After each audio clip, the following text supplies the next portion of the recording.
¿Cómo andan chicos? ¿Bien? Espero que sigan llevando bien la cuarentena. Espero que vengan llevando las clases. Falta menos para el examen, para la evaluación, así que vayan llevándolo. Cualquier consulta, saben dónde contactarme, ¿está?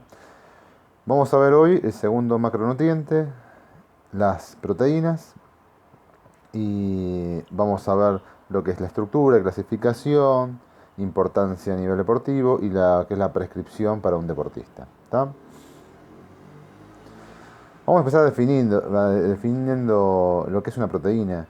Fíjense que viene de lo que es Proteus, que era, etimológicamente, era lo más importante en una forma, cuando se pensaba en el nombre de la proteína. Y de hecho cualquier estructura, si nosotros pensamos, la más pequeña que pueda tener actividad, eh, está formada por una proteína. Las proteínas tienen muchísimas funciones dentro del cuerpo y en los seres vivos. Fíjense algunas de las que vamos a nombrar. Estructural, como es el ejemplo del colágeno, prácticamente está en todos los tejidos para darle rigidez o elasticidad, dependiendo de la función que tenga. Función enzimática, acuérdense cuando hablábamos del sistema digestivo, las proteínas son todas enzimas, van a actuar sobre un sustrato para hacer la función a la que está determinada, fosforilarla, hidrolizarla, unir dos sustratos, ¿se entiende? Todas las enzimas son proteínas. Ahí les puse lo que era la ATPasa, que es para obtener energía a partir del ATP. Hay algunas proteínas que también son hormonas, como es en el caso de la insulina, que está formada por dos cadenas de proteínas. Energética, se puede obtener energía, no es la forma correcta de obtener. Siempre tenemos, cuando nosotros, aquellos deportes que tienen un porcentaje oxidativo un poquito más grande, suele haber un porcentaje que está vinculado a la oxidación de proteínas.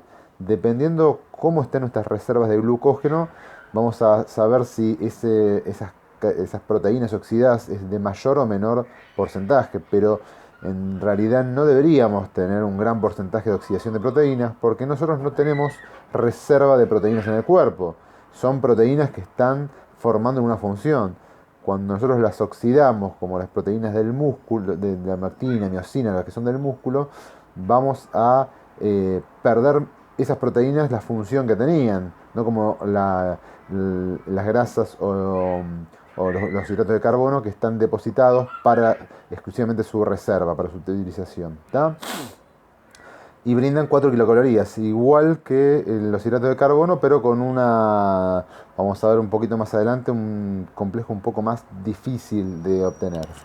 Amortiguadores, o también llamado buffer, lo que van a hacer es mantener las concentraciones de pH en el medio en el que estén, como ocurre con la hemoglobina. Hay otros buffers, ¿no? Hay otros amortiguadores como el bicarbonato, pero la hemoglobina, al tomar el dióxido de carbono y llevar el oxígeno, lo que hace es mantener ese pH en la sangre bastante constante, porque si no, acuérdense que las proteínas son bastante sensibles a los cambios de temperatura y pH, perderían su función y no podrían actuar. ¿Tá? Son contráctiles, la actina, la miocina sobre todo, los microtúbulos en las células, en unas bacterias, los cilios, entonces también tienen función de poder contraerse para poder dar movimiento a la célula. Transportadores, obvio, todo lo que no sea, que no pueda solubilizarse en sangre, va a tener que estar atado a una proteína, siempre lo va a llevar. Los lípidos, todo lo que sea origen lipídico. En general la albúmina es la que va a estar más distribuida, pero van a ver que todos los demás componentes van a estar con la proteína transportadora de testosterona, por ejemplo. Entonces siempre va a haber una proteína que se va a encargar de transportarlo en la sangre, en un medio acuoso. Y también la inmunidad, las inmunoglobulinas, son proteínas que acompañan a todo el sistema inmunológico, ¿no? Los macrófagos, la producción de interleuquinas, que desatan lo que es la inflamación. Van a estar estas proteínas, las inmunoglobulinas, van a estar determinadas para para algunos agentes o algunas sustancias para poder actuar específicamente. ¿Cómo se clasifican? ¿Se acuerdan que nosotros en hidrato de carbono lo clasificamos en primera instancia por la unión que tuviese de esos monómeros, ¿no? La estructura más pequeña que nosotros podíamos encontrar. En proteínas la vamos a encontrar similar. Están unidos por lo que llaman enlace peptídico, que a diferencia del hidrato de carbono, se van a unir entre el grupo carboxilo y el grupo amino del aminoácido. El aminoácido es el monómero de las proteínas, es la estructura más pequeña que nosotros vamos a encontrar. No vamos a encontrar algo más pequeño para poder dividirlo, ¿tá? Y ese aminoácido tiene su característica porque va a tener un grupo carboxilo que va a ser ácido, un grupo amino que va a darle función básica, una cadena que la vamos a llamar R que le va a dar la particularidad del aminoácido y un hidrógeno, ¿tá? Todas las estructuras, todos los aminoácidos están formados similar. Lo que va a cambiar es el grupo R, que va a darle la particularidad que tiene ese aminoácido. Puede ser otro grupo carboxilo, otro grupo amino, o un ramificado, un hidrógeno, puede cambiar. Ahora vamos a ver las estructuras, ¿tá? ¿Cómo se hace este enlace peptídico? Químicamente un enlace amino. Se va a unir el grupo carboxilo de un amino con el grupo carboxilo de un aminoácido con el grupo amino del otro aminoácido. Cuando se condensen, se unen, se va a formar agua metabólica, ¿tá? ¿Cómo lo clasificamos? Aminoácidos, solo son 20. La unión de menor a 10 aminoácidos se va a llamar oligopéptidos. Ahí los más importantes, que son los que nosotros podemos absorber, van a ser los dipéptidos, la unión de 2 aminoácidos, y los tripéptidos, la unión de 3 aminoácidos.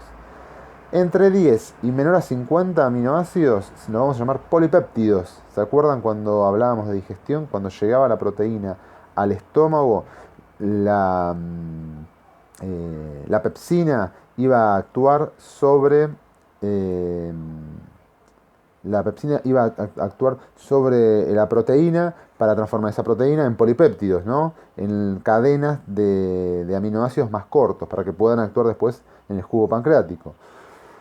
A partir de 50 y muchísimo más vamos a hablar de proteínas propiamente dichas, la unión de 50 o más aminoácidos, ¿está? Fíjense, este cuadro ya lo vi en este dibujo, pero fíjense que las proteínas van a actuar, las peptidasas, la pepsina en ese caso en el estómago, y va a formar diferentes estructuras, ¿no? Entonces se puede absorber como aminoácidos libres, dipéptidos, tripéptidos, y acá les se suman algunos oligopéptidos. Fíjense cómo es el enlace, la unión, ¿no? El aminoácido 1 pone en juego su carboxilo, que es el grupo ácido, carbono con doble enlace de oxígeno y un otro oxígeno. Y el grupo amino, cuando se condensa, se une, este enlace peptídico, se forma agua metabólica. Así están unidos todos los aminoácidos, se van a formar las cadenas de aminoácidos. La estructura, digamos, ¿qué los compone? ¿Se acuerdan que los hidratos de carbono se componían de carbono, hidrógeno, oxígeno y nada más? Estos van a tener la misma estructura, pero principalmente el átomo diferenciado va a ser el nitrógeno. Puede tener fósforo o azufre en algunos aminoácidos, pero principalmente son estructuras nitrogenadas. Por eso es tan importante, porque el nitrógeno va a formar los tejidos. Nosotros lo medimos, la cantidad de absorción de las proteínas a partir del nitrógeno. Y van a tener una estructura. Fíjense, la estructura primaria se va a referir al orden que van a tener esos aminoácidos, la proteína, ¿no? Nosotros decíamos que la proteína es la unión de diferentes aminoácidos. El orden que tengan, ¿no?, esos aminoácidos le va a dar esa estructura.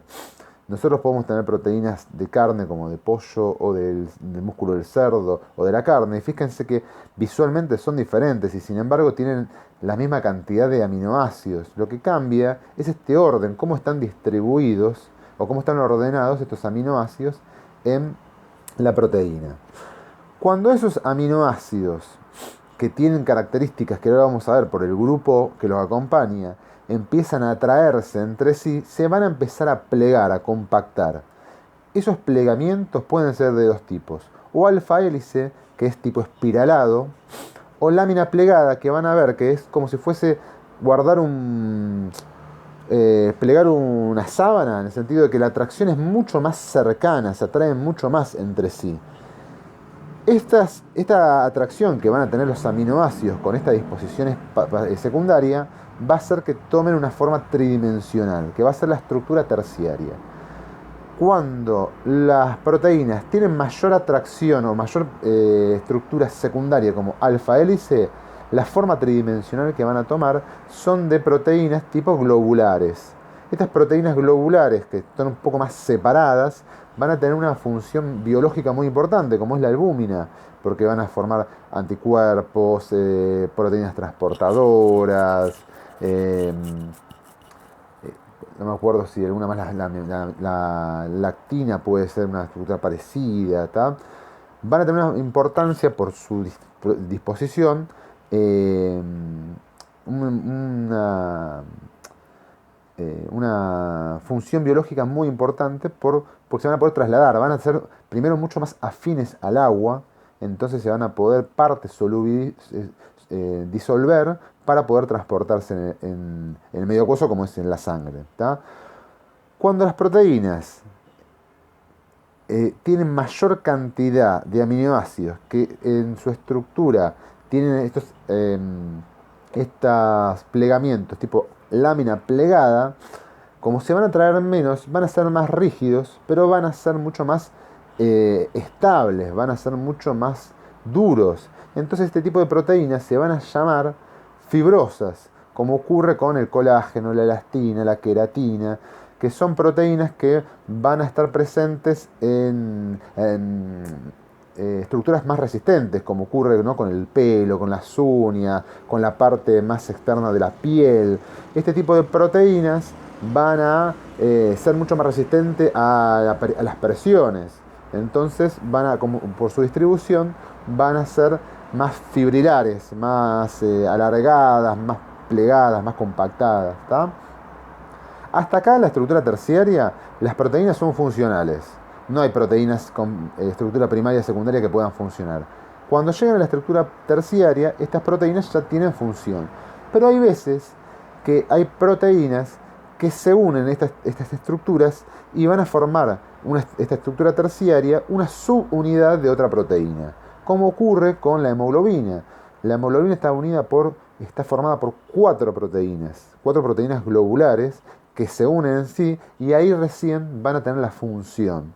Como ocurre también con la insulina. La insulina son dos proteínas unidas, dos subunidades que están unidas para poder funcionar, ¿tá? Hay proteínas que con la estructura terciaria es suficiente. La mioglobina, que es muy similar a la hemoglobina, tiene estructura terciaria, solamente es una proteína globular.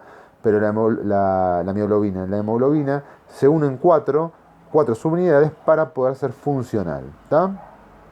Ahí les muestro en el gráfico, fíjense, la estructura primaria, el orden de los aminoácidos. A partir de la característica que tienen esos aminoácidos de atracción, se van a plegar o en alfa hélice o beta plegada. Acuérdense, dependiendo qué atracción predomine en ese tipo de proteínas, se van a unir o se van a formar, van a tener una estructura tridimensional globular o fibrosa, y ahí la proteína es funcional. Pero puede ser que haya proteínas que estén unidas o formen parte de una subunidad para que sean funcional, como la hemoglobina o la insulina, que lo había mencionado, ¿tá? Esto es la estructura de las proteínas.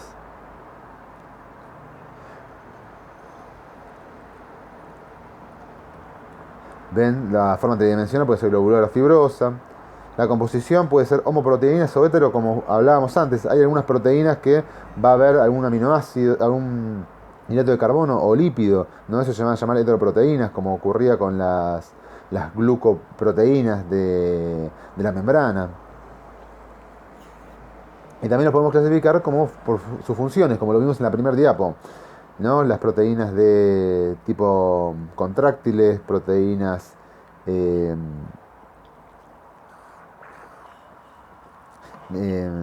para la inmunidad, ¿no? Dependiendo de la función también se podrían clasificar. Estos son solamente los 20 aminoácidos.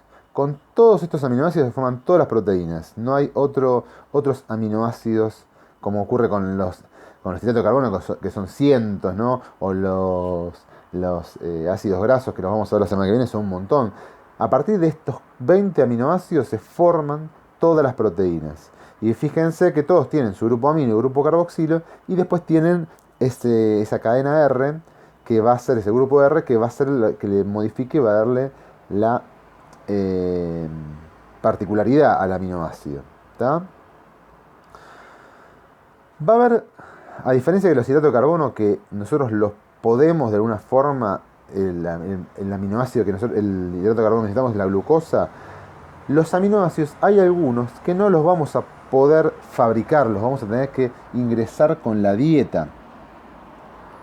Esos aminoácidos se van a llamar aminoácidos esenciales y sí o sí los vamos a tener que incorporar en el plan alimentario porque nuestro cuerpo no tiene la capacidad de poder sintetizarlos. Fíjense que están en el lado izquierdo del cuadro, son esos 10 aminoácidos y al lado le puse una regla mnemotécnica para que ustedes lo recuerden. Los primeros dos, arginina y histidina, solamente en la infancia. A partir de la adultez solamente son los 8, a partir de felina, galina hacia abajo. Después una regla que es Lewis e Iso, son un trío y metieron un trébol feo en una valija para recordar, o si les hace falta, lo que son los aminoácidos. Acá están dentro de lo que son los aminoácidos de cadena ramificada. ¿Tá? Estos 8 aminoácidos en la adultez son los que nosotros tenemos que incorporar con la dieta. Los 10 restantes tenemos la capacidad de desaminar aminoácidos que nosotros tengamos y transformarlos y transferirlos a otro aminoácido para formar esos aminoácidos. Por eso son no esenciales. ¿Tá? A partir de que las proteínas tengan o no todos los aminoácidos que nosotros necesitamos, estos aminoácidos esenciales, le vamos a llamar por su valor biológico. Entonces vamos a decir que las proteínas que están compuestas con todos los aminoácidos esenciales, los vamos a llamar de alto valor biológico. Esos ocurren o están presentes en las proteínas animales. El huevo, la carne, los lácteos tienen proteínas que tienen presente todos los aminoácidos esenciales. Cuando tenga estas proteínas de otros alimentos no tengan todos los aminoácidos esenciales, lo vamos a llamar de bajo valor biológico, porque va a haber algún aminoácido algún aminoácido esencial que no va a estar presente, como ocurre con las legumbres, con los cereales o los frutos secos. Ese aminoácido que falta a estos alimentos lo vamos a llamar aminoácido limitante, que es el aminoácido que falta para que yo pueda completar el pool de aminoácidos esenciales que necesito.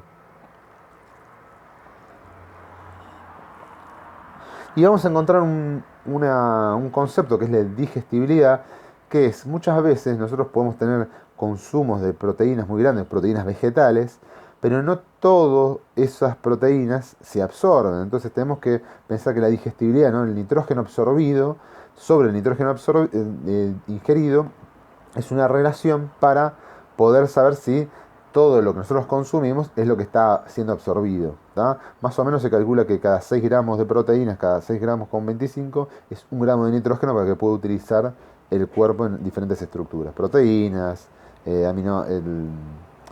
ácidos nucleicos. Fíjense acá tenemos los alimentos de bajo valor biológico porque tienen algún aminoácido aminoácido esencial que no lo tiene presente. Entonces fíjense, ¿no? Las legumbres, el limitante es la metionina, en los frutos secos y semillas es la lisina, en los cereales es la lisina, En el maíz es la lisina y el triptófano. En las nueces es la metionina y la lisina, en las avellanas. Pero ¿qué es lo que ocurre? Digamos, una persona que no consume carne, digamos, lo vamos a ver después si agregamos la clase de vegetarianos, pero un vegetariano que es ovo-lacto, que consume huevos sin leche, no tendría ningún inconveniente porque tiene proteínas de alto valor biológico que está incorporando con un alimento. Cuando el vegetariano es estricto, tipo vegano, que no consume nada que sea de origen animal, este deportista, esta persona va a tener que hacer una combinación de alimentos para que no tenga un aminoácido limitante. A veces ocurría en algunas consultas primerizas que eran vegetarianos, pero no sabían combinarlo. Entonces es muy importante hacer la educación, que sepan, no en una comida, sino que durante todo el día tiene que haber esta relación entre alimentos para complementar los aminoácidos que necesita. ¿Tá? Fíjense, ¿no? El hummus, que es un puré de garbanzos, que es una legumbre con una semilla, están completos los aminoácidos, porque si nosotros vemos que las legumbres, el limitante es la metionina, y en las semillas el limitante es la lisina, cada uno aporta este aminoácido, entonces complementa al otro. ¿Tá? Entonces nosotros podemos tener tranquilamente, sin inconveniente, completar las proteínas a partir de alimentos vegetales, de proteínas vegetales. Lo que sí siempre recuerden que la digestibilidad de las proteínas vegetales es menor. Por eso les decía antes, vamos a necesitar mayor cantidad. Vamos a ver que en la prescripción de alimentación de proteínas, el vegetariano quizás necesita un poquito más para poder complementar, para asegurarnos esa digestibilidad, ese nivel de absorción. ¿Tá? Hay aminoácidos que los vamos a poder utilizar para obtener energía. No es la función. Acuérdense que la principal función de las proteínas a nivel deportivo y biológico también es hacer tejidos, es reponer los tejidos, lo plástico. Entonces, si nosotros tenemos déficit en alguno de los otros macronutrientes, las proteínas pueden oxidarse, pero no es lo correcto. No tenemos que brindar, no tenemos que quemar nuestra casa de una forma, como una analogía, utilizar nuestros muebles para obtener energía. Tenemos que obtener energía de lo que es preciso, ¿no? Del gas, de la electricidad. Utilizar otro material para obtener energía, sí, obtenemos, pero no estamos consumiendo a nosotros mismos de alguna forma. ¿Tá? Fíjense que hay proteínas que son glucogénicas, que van a ingresar desde el lado de... es un trabajo digamos, es a partir de la gluconeogénesis, pero el hígado puede tomar algunos aminoácidos, desaminarlos y transformarlos en ácidos tricarboxílicos, como es el piruvato, fíjense, y entonces ingresar a lo que era el ciclo de Krebs, ¿no? El ciclo de Krebs, la cadena respiratoria, y hay algunos aminoácidos que los vamos a poder incluir en el ciclo de Krebs, pero a partir de lo que son aminoácidos cetogénicos, ¿no? Del acetil-CoA, del acetoacetato. Entonces nosotros podemos, fíjense que ahí están ubicados donde puedo transformar ese aminoácido en cualquiera de los pasos metabólicos del ciclo de Krebs o para que ingresen al ciclo de Krebs. ¿Ya? No es lo ideal, acuérdense, nosotros tenemos otros macronutrientes para obtener energía, pero alguna pequeña parte fisiológica va a estar. Tenemos que mantenerlo en el mínimo para poder mantener nuestra masa muscular, sobre todo, lo más conservada posible. El ciclo de la urea es cómo se elimina. Los aminoácidos tienen la peculiaridad que el nitrógeno en acumulación dentro del cuerpo es tóxico, entonces hay que ubicarlo en algún compuesto que pueda ser fácilmente secretado, como ocurre que con el aminoácido lo van a transformar en amoníaco, que va a entrar en lo que se llama la producción del ciclo de la urea va a viajar por el torrente sanguíneo y la orina no lo va a filtrar y se va a acumular en lo que es en la orina. ¿Tá? A menos que haya problemas renales, en general ninguna dieta, ningún plan proteico o hiperproteico, ¿no? De 2-3 gramos de proteína, no suele haber problemas renales. Cuando hay un problema renal, digamos un problema de filtración, nosotros sabemos que, como ocurre con un diabético, ocurre con un hipertenso, o alguna persona que tenga enfermedad renal primaria, ¿no? Sí vamos a tener cuidado con las proteínas, pero cualquier persona normal no tenemos que pensar que las dietas hiperproteicas van a hacer trabajar más al riñón y ese trabajo va a deteriorar el riñón. Ya se lo han comprobado y los fisicoculturistas que consumen dietas muy hiperproteicas hace años y no tienen tantos problemas renales como uno podría pensar. Entonces, eh, no hay que pensar que, como pensábamos hace 10 años atrás, que la cantidad de proteínas puede perjudicar al riñón, a menos que el riñón esté dañado. Si el riñón está dañado, hay que tener cuidado y controlar las proteínas, que se verá en otro tipo eh, de encuentros. ¿Tá? Fíjense, a nivel deportivo. Las necesidades de proteínas para deportistas dependen del nivel de entrenamiento.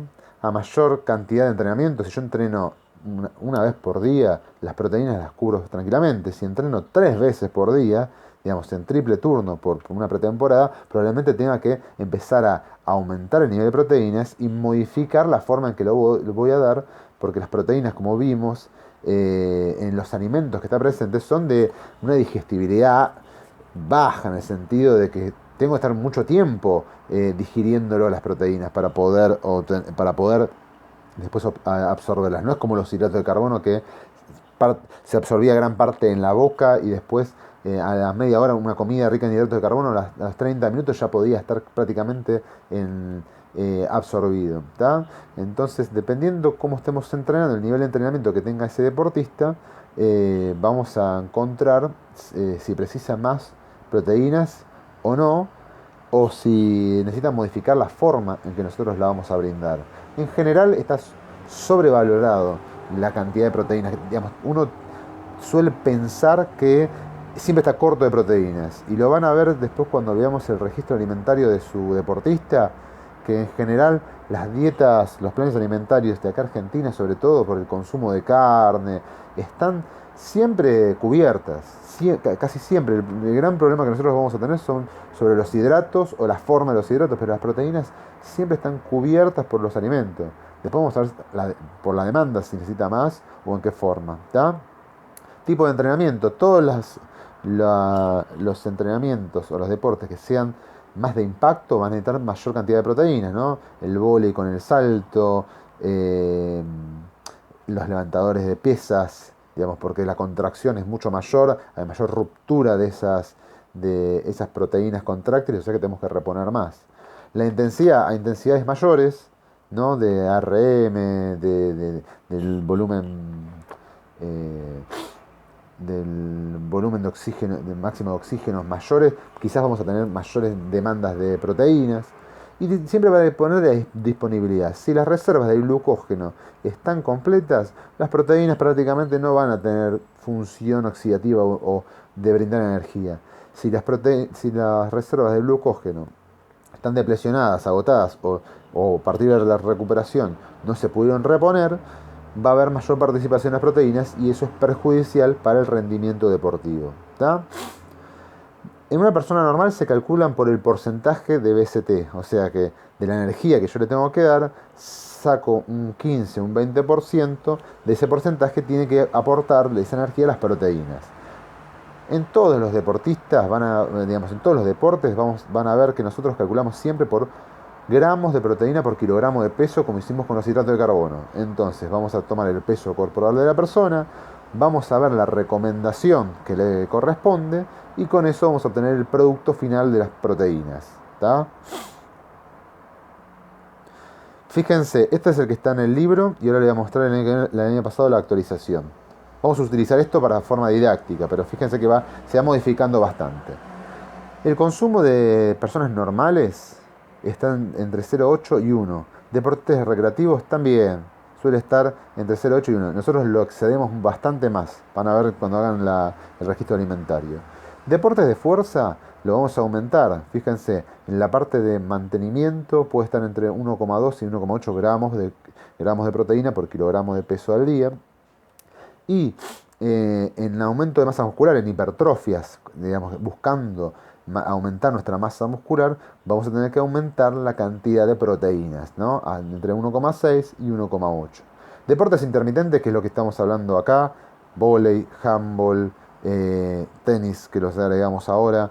eh, la cantidad de proteínas puede estar entre uno, esto quizás es un poco bajo, 1,5, hasta 1,6 podría ser tranquilamente, 1,8 podría ser tranquilamente. Lo que pasa que mientras más cantidad de proteínas nosotros le damos, mayor saciedad va a tener esta persona, menos ganas de comer y no va a consumir los hidratos de carbono que le va a servir para darle energía para su deporte. Entonces hay que ir manejándolo un poco con el registro como lo tiene y ver a partir de la recomendación si sirve o no. Pero en deportes intermitentes, como lo que vamos a manejar nosotros, vamos a quedarnos que con 1,5 es un número suficiente para trabajar. ¿Tá? Entrenamiento de resistencia, fíjense, ¿no? De maratones, ultramaratón, fondo, ciclismo, un poco menos, porque acuérdense, si nosotros le brindamos mucha cantidad de proteínas, no va a tener hambre para consumir los hidratos. Y los hidratos son los que tienen que estar siempre al tope en este tipo de deportes. En reducción de peso se sube y se puede subir hasta un poco más. ¿Por qué? Da mayor saciedad. Piensen que todavía no lo llegamos a ver, pero la energía que yo tengo que volcar a mi sistema digestivo para digerir proteínas es mucho mayor que para digerir hidrato de carbono o grasas. Entonces, si yo doy comida más proteicas, voy a estar más tiempo digiriéndolas, voy a gastar más energía, va a dar más saciedad, porque las proteínas son las que dan más saciedad. Digamos, la diferencia, el tiempo entre una comida y la otra. Una persona que quiere bajar de peso y estoy intentando que no picotee, que no consuma todo el tiempo, mayores tiempos de saciedad, me garantiza que no va a estar comiendo y no va a estar ingiriendo energía. ¿tá? Por eso se utiliza entre 1,6 y 1,8, o sea, indicaciones de gramos de proteína bastante altos, incluso un poco más. Fíjense, este es el del año pasado, que esperen que me acerco porque no veo las letras. Pero fíjense, este es las recomendaciones de proteínas que las dio, me parece que Schoenfeld, que es un investigador. Arriba las recomendaciones dietéticas normales de 0,8, 0,85, es las recomendaciones que se utilizan normalmente. Público general, fíjense, 1,1, 1,8, un poco elevado. Antes hablábamos de 1,2, así que estos vieron, ¿no? en su investigación que suele estar un poco más por encima. Personas que hacen ejercicio normalmente, digamos que no son deportistas, pero hacen ejercicio normalmente, vamos a encontrar entre 1,4 y 1,8, o sea que bastante más alto de lo que vimos anteriormente. Para perder peso, 1,4 y 1,6. A los adultos sanos, entre 1,4 y 1,7. Piensen que a partir de los 40 años la sarcopenia aumenta muchísimo, la pérdida de masa muscular aumenta mucho más pronunciado, ni hablar después de los 50, ni hablar después de los 60. Entonces hay que mantener el pool de aminoácidos vigente para que esa pérdida de masa muscular no sea abrupta, porque ya naturalmente vamos a ir perdiendo masa muscular. Si nosotros encima condicionamos la cantidad de proteínas, vamos a empezar a perder más y frente a cualquier infección, frente a cualquier enfermedad, el cuerpo no va a poder tener reacción. ¿tá? Y fíjense abajo de todo lo que son deportistas de elite, ¿no? o trabajos de fuerza, pueden llegar hasta 1,2. Nosotros hemos visto estudios de entre 2,5, no ha ocurrido ningún inconveniente, y en culturistas hasta 3 gramos de proteína, que es una barbaridad, tampoco. ¿tá? Lo que pasa es que hay que tener muchas ganas de comer 3 gramos de proteína por kilogramo de peso. Es demasiado para poder distribuirlo durante el día. ¿Cuál es la recomendación que también utilizamos? Muchas veces nosotros en el ámbito, lo que es Argentina, tenemos acumuladas la cantidad de proteínas en 2 comidas principales, en el almuerzo y la cena, porque está presente la carne. Pero lo que han visto en recomendaciones, que es positivo, es que distribuir la cantidad de proteínas que necesita en bloques de 20 gramos. Entonces tener 20 gramos de proteínas en el desayuno, 20 gramos de proteínas en el almuerzo, 20 gramos de proteínas en una colación, 20 gramos de proteínas en una merienda, ¿tá? Que no estén aumentadas completamente en 2 comidas y en el resto de las comidas muy disminuido. Eso vieron que mejora la absorción y la utilización y la resíntesis de proteína durante el día. ¿Tá? Por eso hay que tratar de incorporar alimentos proteicos quizás en el desayuno y la merienda que no estamos acostumbrados, ¿no? Huevo, quesos, quizás alguna carne o quizás algún derivado de legumbres o la combinación de eso para poder tener mayor cantidad de proteínas en esas 2 comidas que no es lo que estamos acostumbrados. ¿Tá? Les dejo el manual. El 8 ya se los subí, son 2 o 3 nada más, que es el que más me interesa que lean, el capítulo 8 de Fundamentos, que es, acuérdense, es el libro que está apuntado directamente a deportes. Los demás, si quieren ampliar un poco más el vocabulario o leer un poco más sobre con más palabras, va a estar, lo tienen disponible también en el Drive.